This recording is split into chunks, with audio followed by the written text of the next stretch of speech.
Let's just talk about the West real quick. The West is literally a mess, to be completely honest with you, in a good way. You have so many teams that look like they're ready to break through, whether it be the Minnesota Timberwolves and they got the two big guys, and you got Anthony Edwards, who's an elite scorer. You got Jokic, right, in the Nuggets, the reigning champs. They're always going to be juggernauts. I think their one caveat, one question you have to ask yourselves about Jokic and the Nuggets is their bench. Is their bench able to, sustain a lead in the non-Jokic minutes? And I think that's something that will continue to evolve as the season goes on. Certainly don't know of Reggie Jackson leading that crop, as well as Strother, Peyton Watson, who gets in a little bit of foul trouble, a little handsy at times.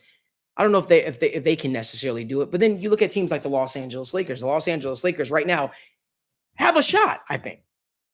Especially if D'Angelo Russell is continuing playing the way he's playing right now. D'Angelo Russell is playing like an absolute offensive juggernaut. This is some of the best basketball we've seen from D'Angelo Russell. Austin Reeves has to continue to play with confidence.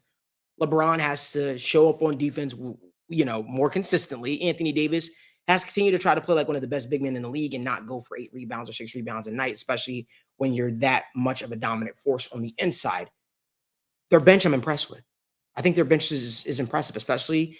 I'm really curious to see how everything shakes out with the new addition of Spencer Dinwiddie.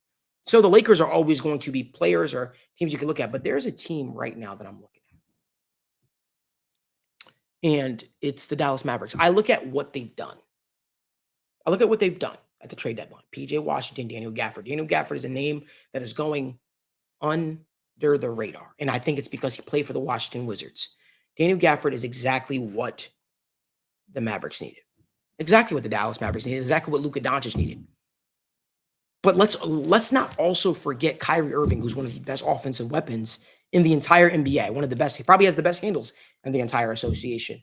And Luka, those two are a 1-2 punch that can dominate.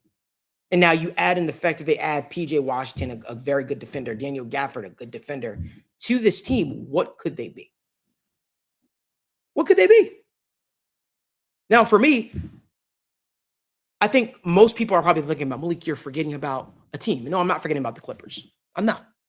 The Los Angeles Clippers, to me, are a team that looks very, very good in the regular season. You're just waiting for that pin to drop. I've seen Luka make quick work of the Clippers on numerous occasions.